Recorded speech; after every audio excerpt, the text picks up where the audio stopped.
Colin Sheehan here on Trust the Profits. Let's take a mythical $100 bill and decide how we would spend it on a quick video on the Kentucky Oaks. Trust the Profits is proud to be sponsored by Game of Silks. Go to silks.io to get in the game. Real ownership, real races, real rewards. SureBetCoffee. That's right. Welcome in to this video presented by SureBetCoffee.com. Look at the top there. You go to SureBetCoffee.com and use the promo code TTP20. You'll get 20% off of their ground coffee. I can't recommend it enough. I start off every morning with it. I've approached them to be a part of our channel because I like their coffee. They are a woman-owned business who give back to aftercare for our equine athletes with every single purchase, something you can easily get behind. It's very easy on the stomach. It tastes good. And most importantly, it helps bring awareness to your inner self as you are going through your past performances. And when more do you need that than this weekend for Kentucky Oaks and Kentucky Derby? It is the marquee week for horse racing fans. The sports world's attention is upon our sport, and hopefully everyone has a safe trip, both horses and jockeys. On this particular video, we are going to take a look at how to maybe spend $100 on the Kentucky Oaks. You can obviously, I put in 2 bets here, so you can lower the amount that the bet is if you don't want to spend $100 on the Kentucky Oaks. But 100 is usually an easy one to throw out there to start with. So let's take a look at the Kentucky Oaks. This is taking a look at using Race Lens. The Kentucky Oaks is 1 1/8 for fillies that are 3-year-olds. Basically the version of the Derby, except for the fillies.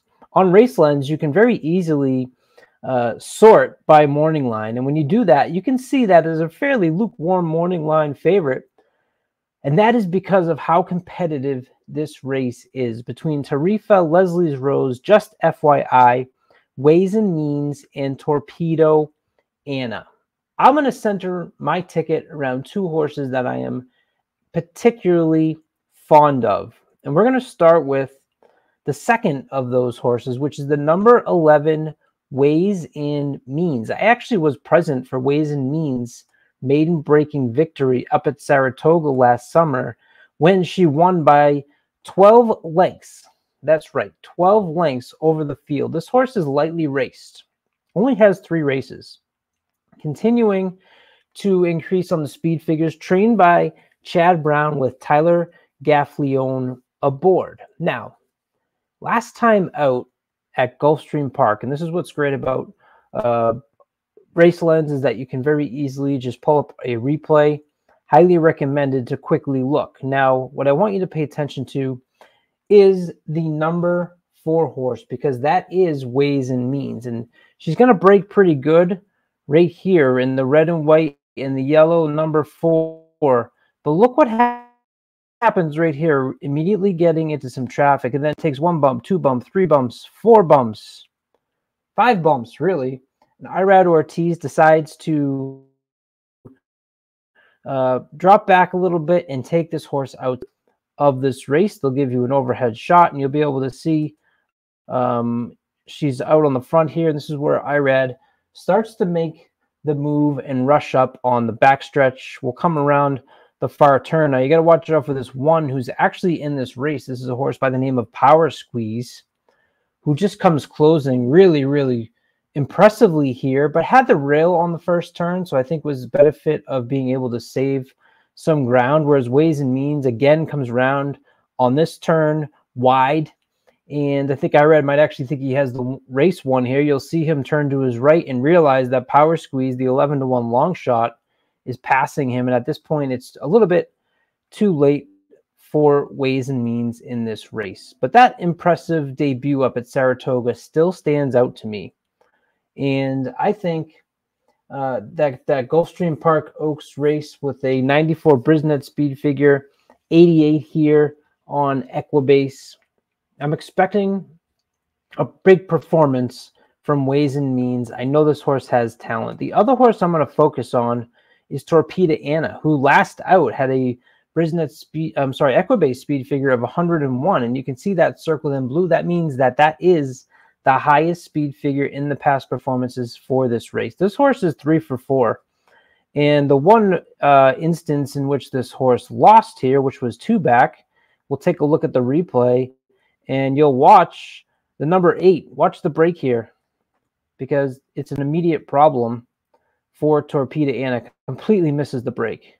Okay, so as they go by you for the first time, look how far back she already is in comparison to the rest of the field. But you'll notice in many of these videos with Torpedo Anna how little the jockey needs to do to get her to go and to get speed from Torpedo Anna. And I like to focus on the last race Torpedo Anna raced in, which was the Fantasy at Oaklawn, where she stalked from off the pace, got to the lead, and jockey Brian Hernandez,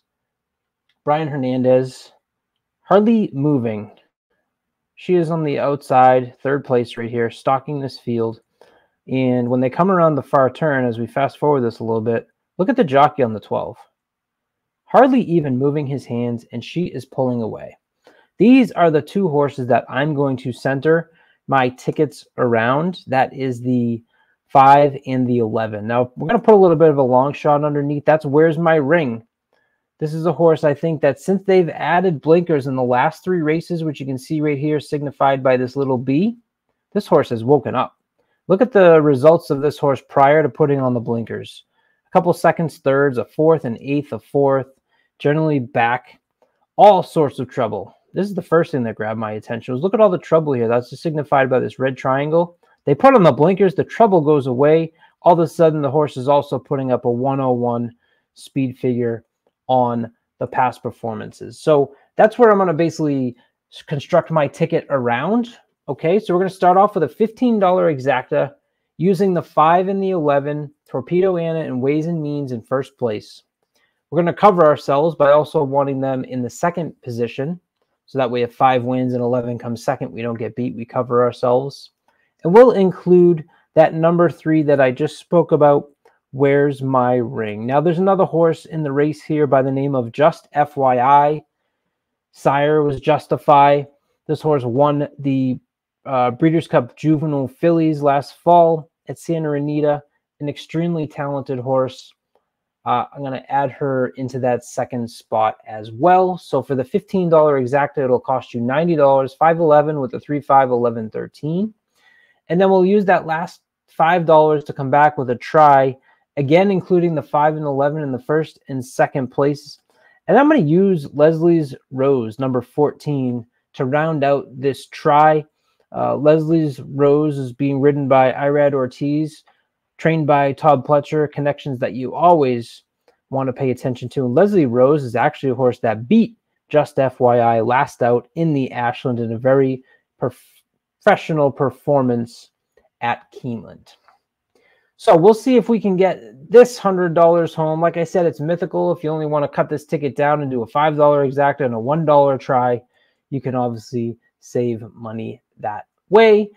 I hope everyone enjoys their weekend. Pay attention to the Oaks. There could be some wet weather, which could certainly have an impact on that. We'll try to do an update on the video if it ends up being severe. Go check out SureBetCoffee at SureBetCoffee.com.